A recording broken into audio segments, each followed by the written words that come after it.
चलो हो गया, शांत रहिए। चलो कल के क्लास में जो भी क्वेश्चन अपन किए थे, जो भी पढ़े थे, उसको एक बार बता देंगे सभी लोग। चलो इसमें अपन कल देखे थे त्रिपिटक वाले से देखे थे ना। बौद्ध धर्म के तीन प्रमुख सिद्धांतों को सॉरी त्रिरत्न बोलते हैं। क्या बोलते हैं? त्रिरत्न में क्या क्या नाम देखे थे? बुद्ध, संघ और धम्म। क्या क्या देखे थे? बुद्ध, संघ और धम्म। और त्रिपिटक में तीन शब्द बताओ, क्या क्या था?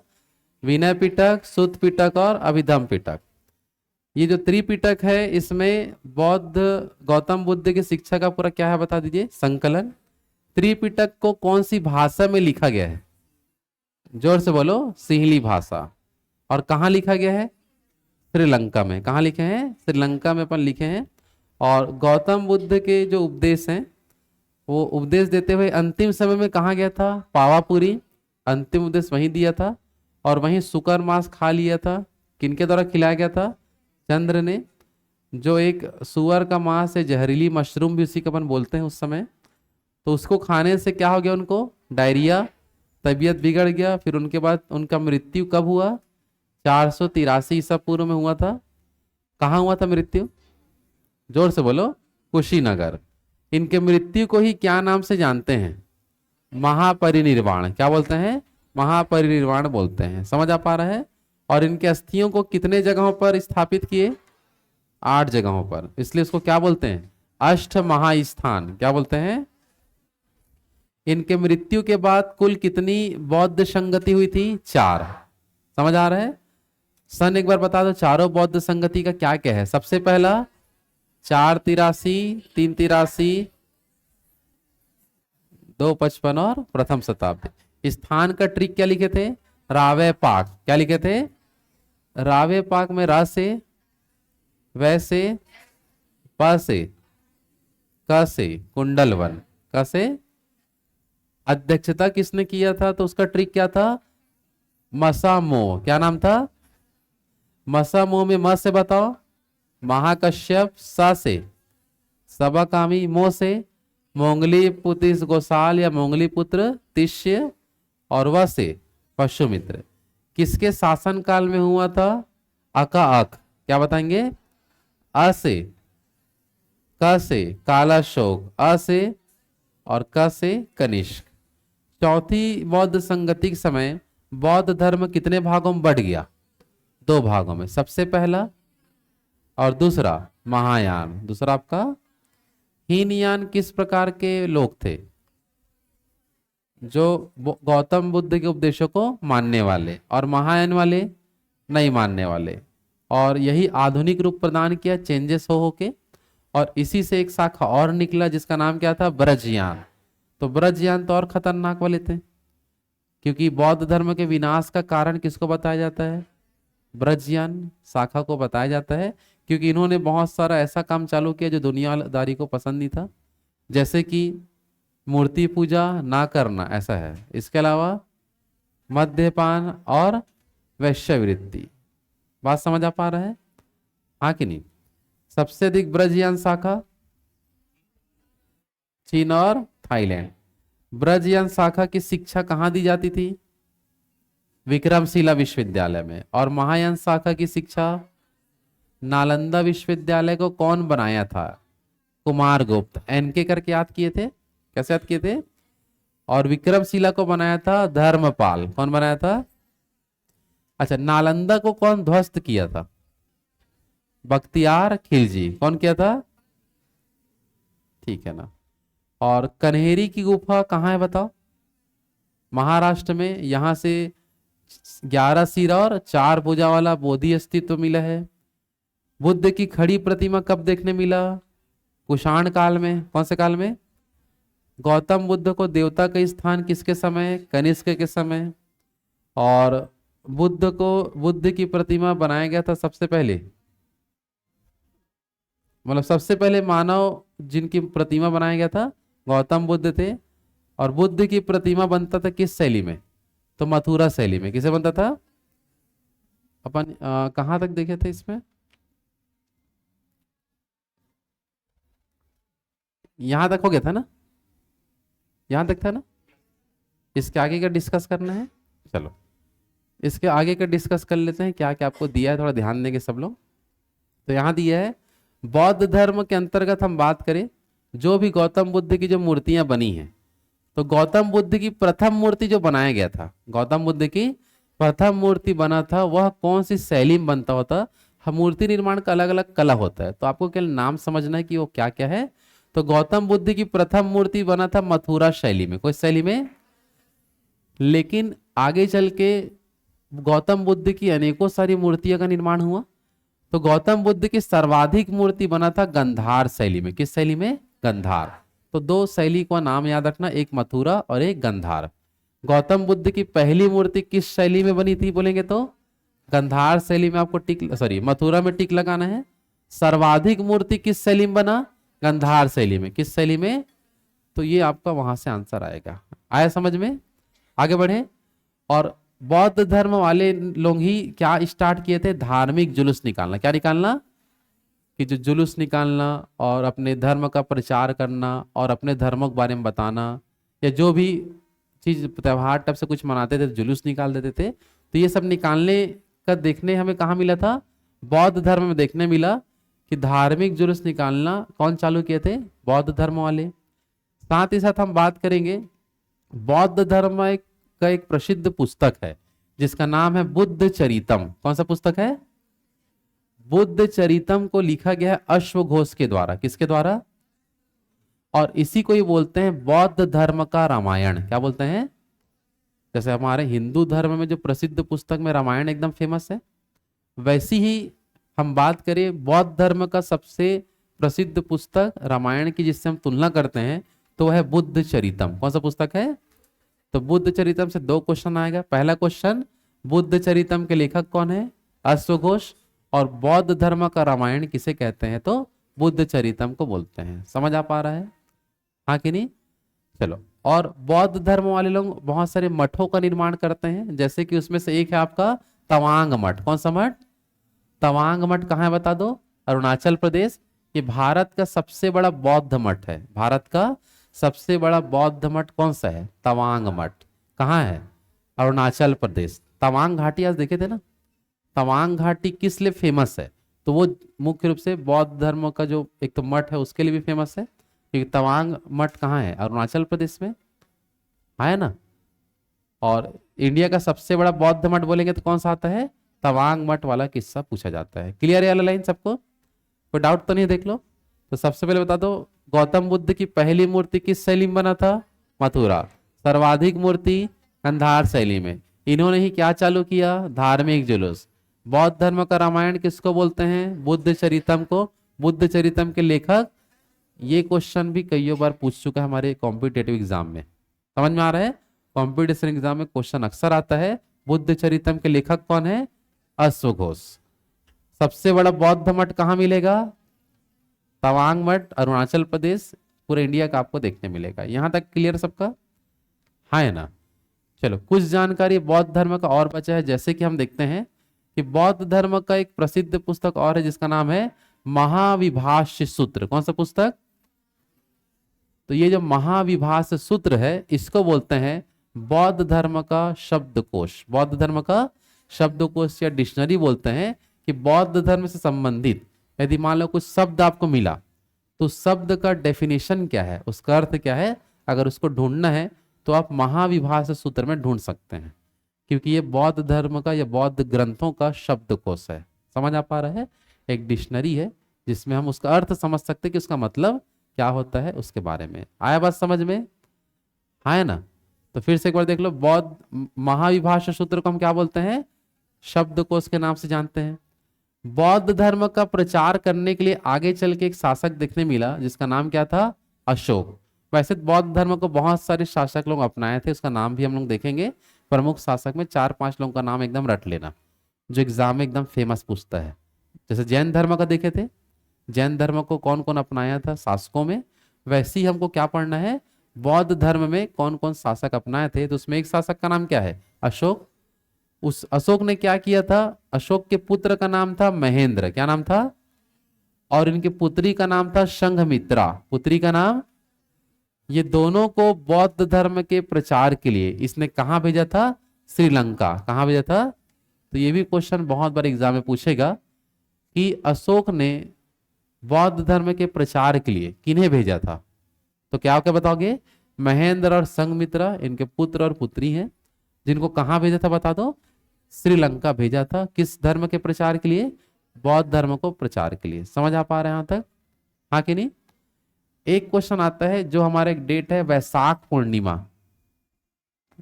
वैशाख महीने में जो पूर्णिमा होता है, देखो हिंदी कैलेंडर में हर महीने एक पूर्णिमा और एक अमावस्या होता है। एक पूर्णिमा और एक अमावस्या। हिंदी कैलेंडर जब पढ़ाऊंगा उसमें आप समझोगे कि कौन से डेट में पूर्णिमा होता है, कौन से डेट में अमावस्या होता है। और हमारा हिंदी कैलेंडर का नाम जो पंचांग जिसको बोलते हैं, जिसका प्रथम महीना क्या होता है? चैत्र, और अंतिम महीना फागुन। अंतिम महीना, तो उसी बीच में आपको क्या मिलेगा? एक महीना वैशाख। क्या मिलेगा? और वैशाख महीने में जैसे कि कृष्ण पक्ष शुक्ल पक्ष करके होता है। शुरू का जो 15 दिन क्या होता है? कृष्ण पक्ष। उसके बाद शुक्ल पक्ष। और कृष्ण पक्ष का जो 15वां दिन है, कृष्ण पक्ष का क्या बोला मैं? उसको बोलते हैं क्या? अमावस्या। क्या बोलते हैं? समझ आ पा रहे हैं? और शुक्ल पक्ष का 15वां दिन पूर्णिमा। क्या होता है? पूर्णिमा। बात समझ रहे हो? तो हर कैलेंडर में आपको ये मेन देखने मिलता है। बात समझ पा रहे हो? तो ये हिंदी पंचांग के हिसाब से आप समझना कि वैशाख पूर्णिमा, कौन सा पूर्णिमा? वैशाख पूर्णिमा के दिन ही मनाया जाता है हर साल बुद्ध पूर्णिमा। क्या मनाते हैं? तो बुद्ध पूर्णिमा कब मनाया जाता है? प्रत्येक वर्ष वैशाख पूर्णिमा के दिन। समझ में आ रहा है?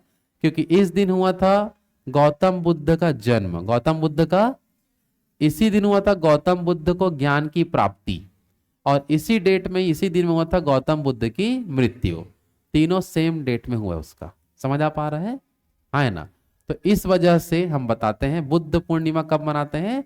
वैशाख पूर्णिमा के दिन उनका क्या हुआ? जन्म, उनको ज्ञान की प्राप्ति और उनकी मृत्यु। इसलिए बौद्ध धर्म में इसको, इस दिवस को बहुत ही हर्षोल्लास से मनाया जाता है। समझ आ पा रहा है बुद्ध पूर्णिमा को? आ रहा बात समझ में? हाँ है ना? जो बौद्ध विहार होते हैं उस दिन जाग देखोगे तो बहुत अच्छा मनाया जाता है इसको। क्लियर है सबका? आगे बढ़े, चलो नेक्स्ट अब देखते हैं बौद्ध धर्म को अपनाने वाले कुछ कुछ शासकों के नाम हम लोग देखते हैं। जैसे कि यहाँ पर देखो ट्रिक है, जो बौद्ध धर्म को अपनाने वाले प्रमुख शासकों के नाम हम देखें तो इसका ट्रिक है नाक आओ। कैसे याद करेंगे? 2-3 बार बोलोगे तो याद हो जाता है। कैसे याद करेंगे? नाक आओ। फिर से बोलो, नहा का मत बोल देना, ठीक है? क्या लिखा है? नाकाव। ठीक है, तो जुड़ता मिलता है नहा का वाला। तो नाकाव से देख लो, न से क्या आएगा? नागार्जुन। न से, क से कनिष्क, क से ए से अशोक, ए से फिर ए से अश्वघोष, ए से और वी से वसुमित्र। इसके अलावा भी शासक है लेकिन वो हमारे एग्जाम के लिए इंपॉर्टेंट नहीं है। मैं केवल 5 लोगों का नाम केवल क्यों लिखा हूं? केवल एग्जाम में आने लायक नामों में इतने लोगों का नाम होता है। समझ आ पा रहा है? हाँ कि नहीं? तो ट्रिक बता दो क्या है? ना का, ना से, ना से, क से, क से कनिष्क, ए से, ए से फिर ए से और लास्ट वी से, वी से क्या आएगा? वसुमित्र। क्लियर है यहां तक सबका? हाँ है ना? चलो इसी में हम आगे बढ़ते हैं। अब हमारा क्वेश्चन यहां मिलेगा कि बौद्ध धर्म से जुड़े कुछ कुछ चिन्हों के बारे में आपको पता होना चाहिए। किससे रिलेटेड? बौद्ध धर्म से संबंधित। तो बौद्ध धर्म से जुड़े प्रमुख चिन्ह में जैसे बोल देगा हाथी, यह किसका प्रतीक होता है? हाथी। तो हाथी मुख्य रूप से कोई बता सकता है किसका प्रतीक है? गर्भ का। किसका होता है? गर्भ का। मतलब गौतम बुद्ध से रिलेटेड ही है सब चीज। तो हाथी किससे संबंधित है? गर्भ। कमल, जन्म। कमल किसका होता है? गौतम बुद्ध का जो जन्म का रूप में कौन सा प्रतीक को मानते हैं? कमल को। एक चिन्ह बना दिए। समझ आ रहा है? हाथी क्या चीज का चिन्ह है? गर्भ का। कमल जन्म का। घोड़ा गृह त्याग। घोड़ा गृह त्याग। घोड़ा क्या चीज का प्रतीक है? गृह त्याग से जुड़ा आपका क्या मिलेगा? चिन्ह है। समझ आ पा रहा है? फिर से हाथी बताओ। हाथी, कमल, कमल, घोड़ा, घोड़ा, सांड, युवा अवस्था, युवा अवस्था। तो उनके युवा अवस्था को किस चिन्ह से दर्शाते हैं? सांड से। समझ आ पा रहा है? तो फिर से बताओ। हाथी गर्भ, हाथी, कमल, घोड़ा, गृह त्याग, सांड, सांड युवा अवस्था, बोधि वृक्ष, बोधि वृक्ष होगा ना, बोधि वृक्ष है ना, सॉरी, बोधि वृक्ष किसका? ज्ञान प्राप्ति। क्या चीज का है? ज्ञान प्राप्ति का जो चिन्ह है उसको हम क्या बोलते हैं? बोधि वृक्ष। ठीक है। चक्र क्या चीज का प्रतीक है? चक्र प्रथम उपदेश, उपदेश। क्लियर है सबका? चक्र क्या चीज का प्रतीक है? प्रथम उपदेश। शेर समृद्धि, शेर किसका है? समृद्धि का। पद चिन्ह निर्वाण का है। किसका होता है? निर्वाण प्राप्ति। और स्तूप मृत्यु का। किसका है? मृत्यु का। तो ये सब चिन्ह आपको याद रखना है ना? प्रमुख इतने में से ही चिन्ह आपको पूछेगा, इतना ही चिन्ह पूछा भी जाता है, कभी भी एग्जाम में आएगा तो गौतम बुद्ध से रिलेटेड चिन्ह आपको पूछेगा। हाथी किसका होता है? जोर से होता है। हाथी, कमल, कमल, घोड़ा, घोड़ा, सांड, सांड, बोधि वृक्ष, बोधि वृक्ष, चक्र, चक्र, शेर, शेर, पद चिन्ह, पद चिन्ह, स्तूप, स्तूप। चलो एक बार बिना देखे कोशिश करो बताने का। पहले पांचों को बताओ फिर आगे जाएंगे ना। हाथी, हाथी, कमल, कमल, घोड़ा, घोड़ा, सांड, सांड, बोधि वृक्ष, बोधि वृक्ष। चलो कहीं से पूछ रहा हूं ना, बताना। घोड़ा, गृह त्याग, घोड़ा का, कमल, कमल, सांड, हाथी, बोधि वृक्ष। ठीक, चलो इधर बता दो। चक्र क्या चीज का है? चक्र प्रथम उपदेश। शेर, शेर, पद चिन्ह, पद चिन्ह, मृत सॉरी स्तूप, स्तूप। चलो एक बार बिना देखे इसको भी बता दो। चलो चक्र बताइए। चक्र, शेर, शेर, पद चिन्ह, पद चिन्ह, स्तूप, स्तूप। समझ आ पा रहा है ना? चलो तो ये हमारा हो गया बौद्ध धर्म से जुड़े जो प्रमुख चिन्ह थे, उसमें इतना चिन्ह आपको पता होना चाहिए। क्लियर है सबका यहां तक? हाँ कि नहीं? आगे बढ़े। चलो चलो इसके बाद देखते हैं कुछ और अदर जानकारी। ये हमारा बौद्ध धर्म यहां तक अपन पढ़ते हैं, समझ आ रहा है। लेकिन इसके अलावा देखो जैन धर्म और बौद्ध धर्म की थोड़ा तुलना कर लेते हैं, जहां से क्वेश्चन बनने का चांस होता है। जैसे कि आपको बोलेगा कि जैन धर्म और बौद्ध धर्म में क्या क्या समानता था, क्या क्या सेम चीज था, क्योंकि जैन धर्म बौद्ध धर्म आपको सेम टाइम में मिलेंगे। तो क्या क्या चीज समानता आपको देखने मिलेगा इसमें। तो हम बात करें बौद्ध धर्म और जैन धर्म की समानता को लेके, मेन चीज आपको पूछेगा सबसे पहले, जैसे मोक्ष की प्राप्ति। किसकी प्राप्ति? मोक्ष की प्राप्ति दोनों का उद्देश्य होता था। जैन धर्म में भी क्या प्राप्त करना? मोक्ष की प्राप्ति। और बौद्ध धर्म में भी मोक्ष की प्राप्ति को मेन जो उनका उद्देश्य माना जाता था। दोनों में ही, दोनों ही धर्म पुनर्जन्म पर विश्वास करते थे। किस पे विश्वास करते थे? पुनर्जन्म पर विश्वास करते हैं कि अगर कुछ इच्छा की पूर्ति नहीं हुआ या कुछ भी अन्य कारण से क्या हो सकता है, पुनर्जन्म होता है, ऐसा दोनों धर्म का मानना था। दोनों ही धर्म मूर्ति पूजा को नहीं माने, मूर्ति पूजा पर विश्वास नहीं करते थे। दोनों ही धर्म भगवान को मानते थे। क्या? भगवान के अस्तित्व को नहीं मानते थे इन लोग। समझ में आ रहा है? साथ ही साथ किसी भी कर्म कांड को मानते थे क्या? नहीं। समझ आ रहा है? तो किन पे विश्वास नहीं करते थे इन लोग? पहला मूर्ति पूजा नहीं, इसके अलावा भगवान को नहीं मानते थे, और धर्म कांड कर्म कांड जो होते थे उनको भी कुछ नहीं मानते थे। तो ये इनकी समानता है। समझ आ पा रहा है? फिर से देख लो। दोनों ही धर्म का मुख्य उद्देश्य मोक्ष प्राप्ति। किस पे विश्वास? किस पे विश्वास नहीं? मूर्ति पूजा, भगवान, कर्म कांड। और दोनों ही धर्म हिंदू धर्म से ही टूट के बने हैं। हिंदू धर्म से ही टूट के क्या बने थे? जैन धर्म और बौद्ध धर्म बने हैं। आया बात समझ में? तो ये इनकी क्या होगी बता दो, समानता। क्या हो गया? समानता को लेके इतना चीज आपको पता होना चाहिए। आया बात समझ में? हाँ कि नहीं? अब देखते हैं दोनों में थोड़ा अंतर देख लेते हैं कि दोनों जो धर्म हमारा है, जैन धर्म और बौद्ध धर्म, इसमें डिफरेंस क्या है, अंतर क्या है। तो पहला अंतर देखो, पुनर्जन्म पे विश्वास करते थे, कोई डाउट नहीं इसमें, लेकिन पुनर्जन्म का कारण जैन धर्म वाले बताते हैं आत्मा को। किसको बताते हैं? किसको बताते हैं? आत्मा। लेकिन बौद्ध धर्म वाले बताते हैं इच्छा को। किसको बताते हैं? कि इच्छा की पूर्ति होगा, इच्छा की पूर्ति।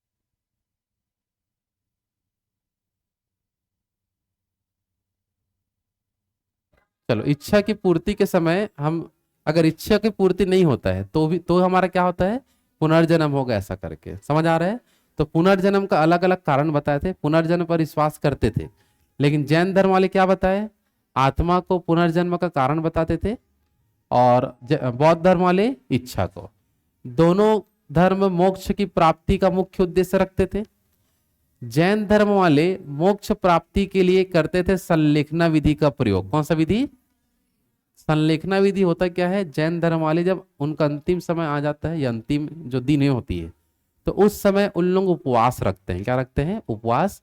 जब तक उनका मतलब मृत्यु ना हो जाए, या जब तक उनको मोक्ष की प्राप्ति ना हो जाए, तब तक उन लोग क्या रखते हैं? उपवास रखते हैं। उसी को बोलते हैं संलेखना विधि। कौन सा विधि? संलेखना विधि का सुप्रीम कोर्ट में केस भी गया था, और वो केस क्या था कि भारत में आत्महत्या, समझ आ रहा है, आत्महत्या का अधिकार नहीं होता है। समझ आ रहा है ना? किसका अधिकार प्राप्त नहीं है? लेकिन ये तो एक प्रकार का खुद, भाई लास्ट समय में कोई खाना ही नहीं खाएगा तो मरेगा ही। समझ पा रहे हो ना? तो इस संलेखना विधि में वही होता है, अंतिम समय में कुछ भोजन ग्रहण करते हैं क्या? नहीं, ताकि क्या प्राप्त हो? मोक्ष। तो इसी चीज को लेके सुप्रीम कोर्ट में केस गया था कि ये भाई संलेखना विधि भारत के संविधान का उल्लंघन करता है, क्योंकि भारत की जनता को क्या, कौन सा अधिकार नहीं है? आत्महत्या का अधिकार प्राप्त नहीं है। लेकिन सुप्रीम कोर्ट अपने फैसले में सुनाया कि सुप्रीम कोर्ट ने यह भी बताया कि संविधान में यह लिखा है कि धर्म में लिखे गए आचरण को माना जाएगा। क्या बोला मैं? धर्म में लिखे गए आचरण को माना जाएगा, और संलेखना विधि जैन धर्म के नियमों में लिखा हुआ है, तो उसको हम आत्महत्या नहीं बोल सकते। समझ आ रहा है? ऐसा सुप्रीम कोर्ट का निर्णय आया था। आया बात समझ में? हाँ कि नहीं? तो ये सब चीज को आपको ध्यान रखना है। ये संलेखना विधि क्लियर है सबका? क्या होता है? कौन से धर्म वाले मानते हैं संलेखना विधि को? जैन धर्म वाले। और बौद्ध धर्म वाले मोक्ष प्राप्ति के लिए क्या करते हैं? अष्टांगिक मार्ग। कौन सा? 8 प्रकार की जो बातें हैं गौतम बुद्ध के द्वारा बताया गया, उनको पालन करते हैं और अष्टांगिक मार्ग पर चलते हैं, तब उनको क्या प्राप्त होता है? मोक्ष। तो मोक्ष वाला दोनों को ही क्या था, मतलब मोक्ष प्राप्ति दोनों का ही उद्देश्य होता था। मोक्ष प्राप्ति के लिए लोग क्या करते थे? अंत में संलेखना विधि। और बौद्ध वाले क्या करते थे? अष्टांगिक मार्ग। क्या करते थे? यहां तक क्लियर है सबका? हाँ कि नहीं? इसके बाद हम देखते हैं अंतर ज्ञान प्राप्ति को लेके। ज्ञान प्राप्ति को जैन धर्म में बोला जाता है कैवल्य। क्या बोलते हैं? कैवल्य। लेकिन देखो, ये जो हम अष्टांगिक मार्ग देखे, वो क्यों किया जाता है? मोक्ष की प्राप्ति के लिए। ये एक प्रकार का ज्ञान है। ज्ञान प्राप्ति के लिए बौद्ध वाले लोग क्या करते हैं? अष्टांगिक मार्ग पर चलते हैं। क्या प्राप्ति के लिए? ज्ञान प्राप्ति के लिए। तो देखो, यहां हम समझना ध्यान से, ज्ञान प्राप्ति को जैन धर्म में क्या बोलते हैं? कैवल्य। और ज्ञान प्राप्ति को जैन धर्म में मोक्ष बोलते हैं। मोक्ष को ज्ञान प्राप्ति बोलते हैं इन लोग। मोक्ष को क्या बोलते हैं? और ज्ञान प्राप्ति करने के लिए उन लोग क्या करते हैं? बौद्ध वाले अष्टांगिक मार्ग का पालन करते हैं। दोनों का मतलब समझ पाए? तो ये कुछ डिफरेंस है, था वही चीज लेकिन अंतर है इनमें। समझ आ पा रहा है? दोनों ही कौन सा धर्म मानते थे? पुनर्जन्म। लेकिन इन लोग किस पुनर्जन्म का कारण क्या बताए? इन लोग क्या बताए? इच्छा। समझ आ पा रहा है? मोक्ष प्राप्ति में इन लोग, लेकिन जैन धर्म, सॉरी, बौद्ध धर्म में मोक्ष का अर्थ तो ज्ञान होता है। मोक्ष का अर्थ क्या होता है? तो ज्ञान के लिए अष्टांगिक मार्ग। कौन सा मार्ग? ज्ञान प्राप्ति को जैन धर्म में कैवल्य, क्या बोले? और बौद्ध धर्म में मोक्ष। बौद्ध धर्म क्या बोलते हैं? उसी को मोक्ष बोलते हैं। आया बात समझ में? तो ये प्रमुख क्या है बता दो, अंतर आपको इतना पता होना चाहिए। क्लियर है सबका? समानता सबको क्लियर है? कौन कौन सा सेम चीज को मानते थे इन लोग और क्या क्या डिफरेंस है उसमें, ये सब पता होना चाहिए। आया बात समझ में? आगे बढ़े? हाँ है ना? अब देखते हैं जैन धर्म और बौद्ध धर्म दोनों कैसे विनाश हुए। क्योंकि देखो, विनाश का मतलब ये नहीं बोल सकते कि यहाँ जैन धर्म और बौद्ध धर्म नहीं है। विनाश का मतलब ये होता है कि एक दौर पे आने पर इन लोग रुक गए डेवलप होने में और ज्यादा लोगों को अपने साथ नहीं जोड़ पाए, तो उसको बोलते हैं विनाश का कारण। विनाश मतलब ये नहीं होगा कि यहाँ जैन धर्म और बौद्ध धर्म नहीं है। उसका विनाश का कारण क्या है, जल्दी बता दो। विनाश का मतलब क्या होता है इस समय, कि और ज्यादा लोगों को इन लोग अपने धर्म में नहीं जोड़ पाए, इसलिए इन लोग अल्पसंख्यक है। क्या है बता दो यहाँ? और हिंदू धर्म क्या है? बहुसंख्यक। हिंदू धर्म में बहुत सारे लोग जुड़े हैं। आया बात समझ में? तो क्यों नहीं जुड़े, उनका क्या क्या रीजन हुआ आगे चल के, तो इसमें अपन देखें ध्यान से कि इन लोग हिंदू धर्म का ही विरोध करते थे। किसका विरोध करते थे? और खुद कौन से धर्म से टूटे थे? हिंदू धर्म से ही जैन धर्म और क्या बना है, बौद्ध धर्म। और आगे चल के हिंदू धर्म का ही क्या करने लगे, विरोध। तो जो भी हिंदू धर्म वाले व्यक्ति होते थे उन लोग किनका विनाश चाहते थे, जैन धर्म और बौद्ध धर्म का। तो ये एक पहला रीजन हो गया कि लोग किनका, जैसे देखो अपना धर्म को चलाते रहो, किसी का विरोध मत करो, तो उनसे फिर कोई फर्क नहीं पड़ेगा किसको। लेकिन आप अपने धर्म को बढ़ा भी रहे हो और दूसरे को गलत भी बता रहे हो, तो वो गलत बात है। समझ यहाँ पे आ रहा है? तो इसमें हम क्या बताएंगे, हिंदू धर्म का क्या करने लगे, विरोध। लेकिन नियम क्या कहता है, अपने धर्म को बढ़ाना है तो बढ़ाओ, दूसरे का विरोध मत करो। लेकिन इन लोग गलत करने लगे थे, हिंदू धर्म का क्या करने लगे, विरोध। तो इसलिए ये पहला कारण बना विनाश का इनका। समझ आ रहा है? दूसरा कारण, इन लोग मुख्य रूप से मूर्ति पूजा और कर्म कांड का विरोध करने लगे। जहां जहां मूर्ति पूजा होता था, हिंदू लोग जो मूर्ति पूजा करते थे उन लोगों को गलत बताते, मूर्ति पूजा मत करो। कर्म कांड जैसे जो होता था उनका विरोध करना चालू कर दिए थे। तो ये भी विनाश का क्या बना, कारण। आ रहा समझ में? तो पहला कारण क्या बना बताओ, हिंदू धर्म का क्या करते थे, विरोध। समझ में आ रहा है? दूसरा, मूर्ति पूजा और कर्म कांड का भी क्या करने लगे थे, विरोध। तो इससे हिंदू लोग और चिढ़ने लगे। समझ में आ रहा है? साथ ही साथ यहाँ पास जो भी हिंदू धर्म के जाति या वर्ण का क्या करने लगे थे, विरोध। लगभग वही है दो, पहला दो, ठीक है ना। और फिर आगे चल के इसी समय में हिंदुओं को जागरूक करने के लिए आ गया शंकराचार्य। कौन आ गया? जिसके कारण सब लोग जैन धर्म बौद्ध धर्म की तरफ ना जाके किसको स्वीकार करना चालू किए। तो ये एक परिवर्तन लाए शंकराचार्य ने कि जितने भी लोग थे उस समय 6वीं शताब्दी के बाद या उनके समय, तो अधिकांश लोगों को किसमें जोड़ने लगा, हिंदू धर्म में। तो ऐसा काम किसने किया था, शंकराचार्य ने, कि हिंदू धर्म, अगर हिंदू धर्म है, हिंदू है तो हिंदू धर्म को ही मानना हमारे लिए सही होगा।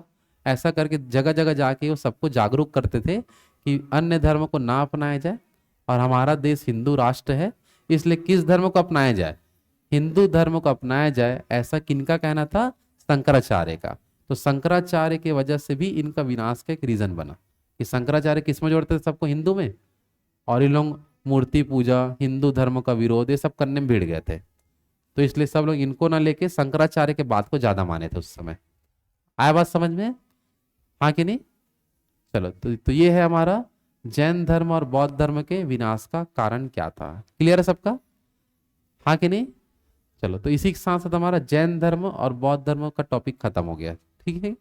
लेकिन हम जो देखे थे कि 6वीं शताब्दी के समय कितने प्रकार के संप्रदाय का जन्म हुआ था, 72 प्रकार। कितना प्रकार? 72 प्रकार के अलग अलग संप्रदाय बने थे। उसमें से कुछ संप्रदाय और चल ही रहे थे आसपास छोटे मोटे क्षेत्रों में, तो उनको भी हमको समझना है। आ रहा समझ में? हाँ है ना?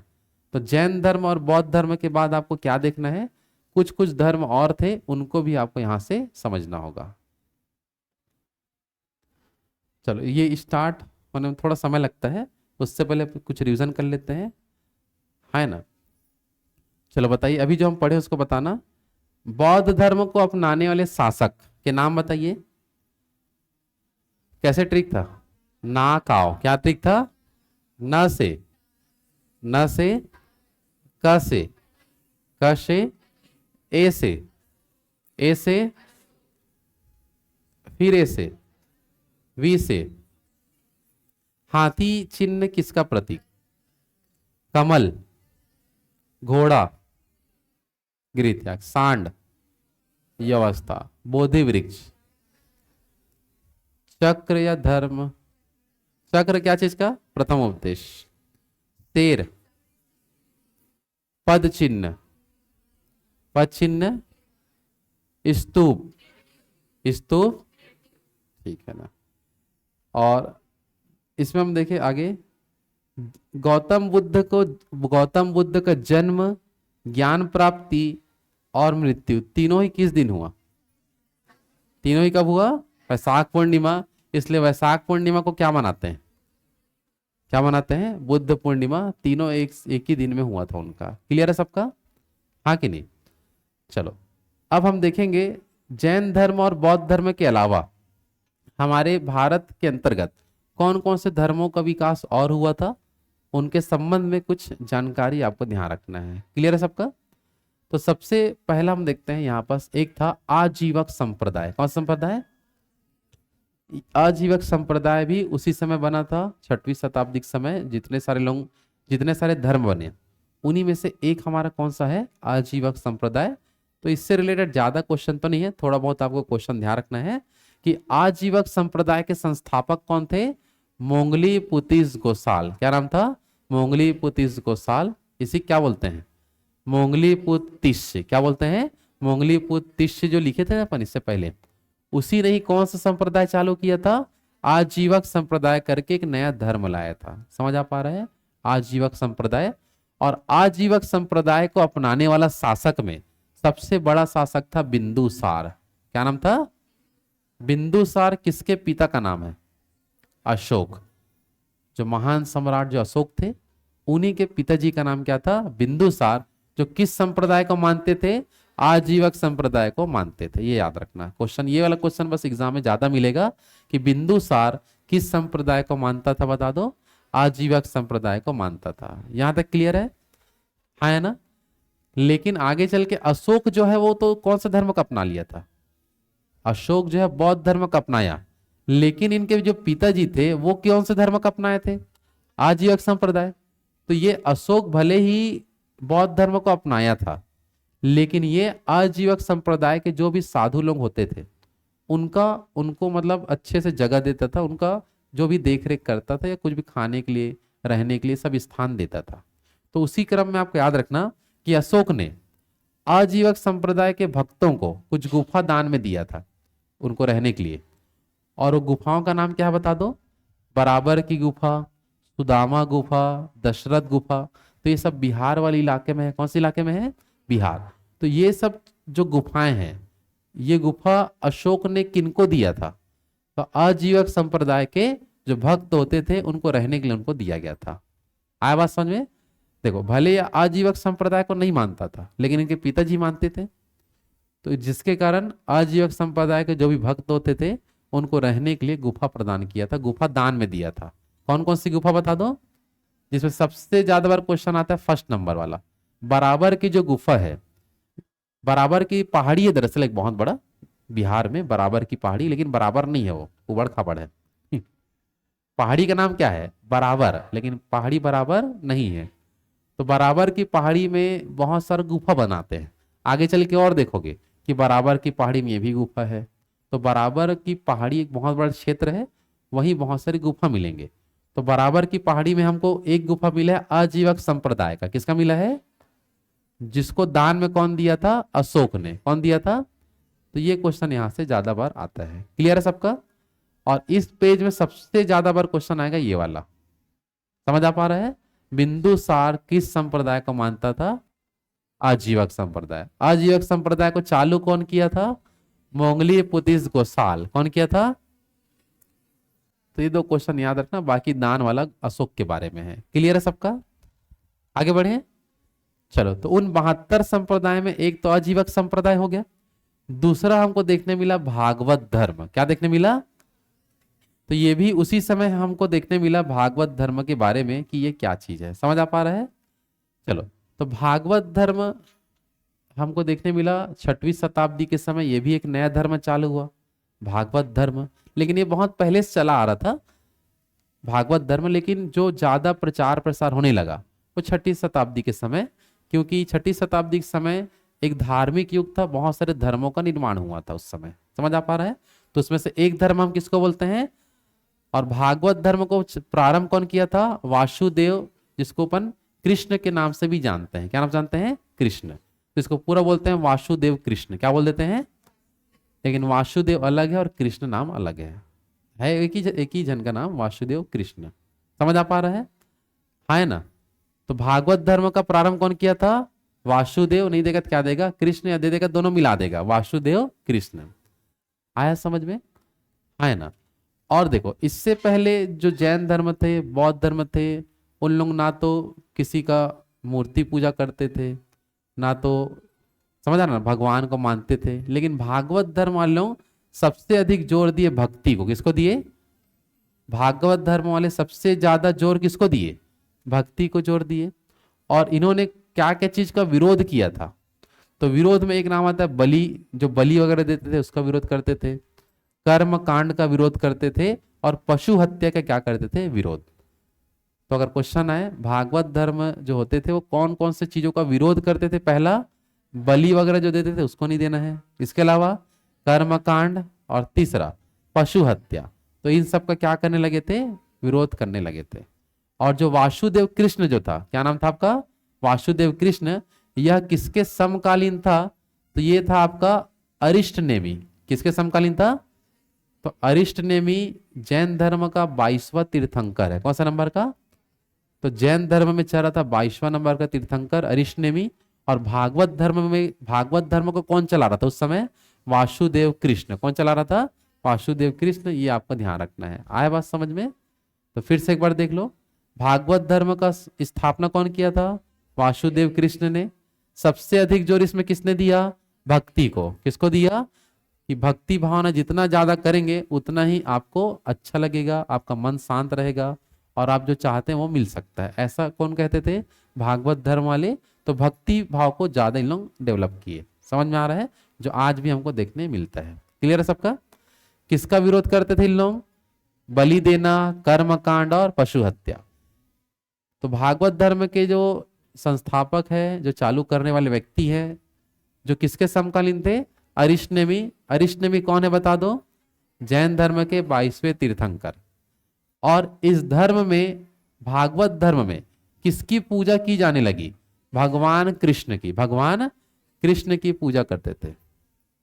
देखो नाम क्या था, वासुदेव, है ना, और उसी को अपन क्या बोलते थे, कृष्ण भी बोल देते हैं। और ये लोग पूजा किससे करते थे, कृष्ण भगवान की पूजा करते थे। और भागवत धर्म से ही एक नया धर्म बना।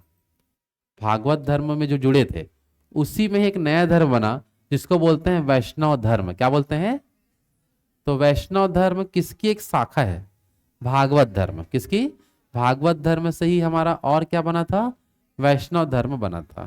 क्लियर है यहां तक सबका, हाँ ना, जल्दी बताओ। चलो, भागवत धर्म का जो उदय कौन से काल में हुआ था बोलेंगे तो मौर्योत्तर काल में। आगे सब सब समझोगे कि मौर्योत्तर काल कब आएगा, समझ आ रहा है। अभी हम काल वाले में नहीं आए, अभी अब केवल धर्म है। धर्म जैसे खत्म होगा फिर अपन काल वाले में आएंगे, महाजनपद काल। कौन सा काल, फिर महाजनपद काल के बाद और नए नए काल आप समझते जाओगे, अलग अलग शासक आते जाएंगे। समझ आ पा रहा है, जहां से कईयों सारे क्वेश्चन बनेंगे हर एक एग्जाम में। तो हमें भागवत धर्म कब देखने मिला था, मौर्योत्तर काल में, है ना। और भागवत धर्म की सबसे प्रारंभिक जानकारी जो है ये हमको मिला था उपनिषदों से। किससे मिला था, उपनिषदों से। भागवत धर्म की प्रथम जानकारी उपनिषदों से प्राप्त हुई थी, ये भी ध्यान रखना है। क्लियर सबका। भागवत धर्म कौन से काल में था, जल्दी बताओ, कौन से काल में, मौर्योत्तर काल। भागवत धर्म की जानकारी किससे मिली है, उपनिषद से। किससे मिला है, उपनिषद से हमें जानकारी मिला। साथ ही साथ हम देखते हैं यहाँ पर भागवत धर्म से संबंधित एक विदेशी यात्री थे जिसका नाम क्या था, मेगास्थनीज। क्या नाम था, तो मेगास्थनीज ने एक पुस्तक लिखा जिसका नाम क्या था, इंडिका। कौन सा पुस्तक, इंडिका नामक क्या लिखा, पुस्तक लिखा। और मेगास्थनीज ने मौर्य काल के समय चल रहे भागवत धर्म का उल्लेख किया। किसका उल्लेख किया, और खुद भी भागवत धर्म को भी अपनाया था। कौन सा धर्म का अपनाया था, मेगास्थनीज किसको अपनाया, भागवत धर्म को। और इसी से संबंधित हम आगे बात करें, यहां पर इस पुस्तक में लिखा है कि भागवत धर्म का प्रमुख केंद्र था मथुरा। कौन सा केंद्र था आपका? मथुरा क्या था? प्रमुख केंद्र था। और मथुरा के लोग किसके उपासक थे? तो उस व्यक्ति का नाम लिखा है आपका हेराक्लीस। क्या लिखा है? और हेराक्लीस कृष्ण को ही बोलते हैं। किसको बोलते हैं? इसने अपने पुस्तक में कृष्ण का नाम ना लिख के क्या लिखा? हेराक्लीस। किसके उपासक था? हेराक्लीस। और हेराक्लीस का मतलब क्या होता है? कृष्ण। क्या होता है? कृष्ण को, अपन कृष्ण भगवान को हेराक्लीस के नाम से इंडिका पुस्तक में इसने लिखा था। आया बात समझ में? हाँ या ना, जल्दी बताओ। तो फिर से एक बार देखो ध्यान से, अपन क्या क्या समझ रहे हैं। या मेन चीज याद रखना कि मेगास्थनीज का पुस्तक का नाम क्या है? इंडिका। इंडिका पुस्तक में क्या लिखा है कि मथुरा के लोग, कहाँ के लोग, किनके उपासक थे? हेराक्लिस के उपासक थे। और इसी पुस्तक में मेगास्थनीज ने मौर्य काल में चल रहे भागवत धर्म का क्या किया था? उल्लेख किया है। कौन से पुस्तक में? इंडिका। तो कुछ दे या ना दे, इसमें मेन क्वेश्चन यही देता है, इंडिका पुस्तक कौन लिखा है। तो इंडिका पुस्तक कौन लिखा है? और इसने भागवत धर्म के बारे में भी अपने पुस्तक में बताया है। समझ आ रहा है? और मथुरा के लोग किसके उपासक थे बोलेंगे तो हेराक्लिस के उपासक थे। और हेराक्लिस किसको बोलते हैं? कृष्ण को ही बोलते हैं। यहां तक क्लियर सबका? हाँ कि नहीं? आगे हम देखते हैं, ध्यान से देखना। भागवत धर्म के संबंध में याद रखना कि एक शुंग वंश के एक शासक थे जिसका नाम है भागभद्र। क्या नाम है? आगे शुंग वंश वगैरह, वंश अभी चालू नहीं हुआ तो क्लियर नहीं हो पाएगा, लेकिन एकदम अच्छे से पढ़ेंगे अपन। शुंग वंश के शासक का नाम क्या था? भागभद्र। भागभद्र के दरबार में एक व्यक्ति आया था, विदेशी यात्री। इसका नाम क्या है? हेलियोडोटस। क्या नाम है? तो हेलियोडोटस ने कौन से धर्म को अपनाया था? भागवत धर्म को अपनाया था। ये भी क्वेश्चन आता है कि हेलियोडोटस ने कौन सा धर्म को अपनाया। और हेलियोडोटस ने कुछ स्तंभ का भी निर्माण करवाया भागवत धर्म संबंधित। उसी को बोलते हैं गरुड़ स्तंभ। क्या बोलते हैं? तो गरुड़ स्तंभ हम देखेंगे। गरुड़ स्तंभ का निर्माण किसने करवाया था भारत में? हेलियोडोटस। और गरुड़ स्तंभ में कौन से धर्म की चर्चा है? भागवत धर्म। कौन सा धर्म? तो विदेशियों से हमें देखो दो लोगों का नाम याद रखना है। पहला मेगास्थनीज। मेगास्थनीज का पुस्तक का नाम इंडिका, जिसमें भागवत धर्म का उल्लेख किया गया है। पहला चीज। दूसरा क्या बताओगे? भागभद्र के दरबार में कौन आया था? हेलियोडोटस। हेलियोडोटस ने कौन सा स्तंभ बनवाया था? गरुड़ स्तंभ। कौन सा स्तंभ? जिसमें भागवत धर्म की चर्चा है। किसकी चर्चा है? तो कल हम आगे देखेंगे, समय तो हो चुका है। भागवत धर्म से रिलेटेड अन्य जानकारी जो हेलियोडोटस ने अपने गरुड़ स्तंभ में दिया था, वहां से अपन कल देखते हैं। आए समझ में? है ना? तो आज जो भी समझे हैं, भागवत धर्म क्या है, आजीवक संप्रदाय क्या है, जैन धर्म बौद्ध धर्म की समानता, भिन्नता, विनाश का कारण, ये सब चीज आपको याद रखना है। आए समझ में? चलो, तो कल आओगे तो एक बार अच्छे से पढ़ के आना, फिर एक बार पूछूंगा, फिर आगे बढ़ेंगे। यहां तक क्लियर है सबका? कल इसके आगे देख लेंगे, ठीक है?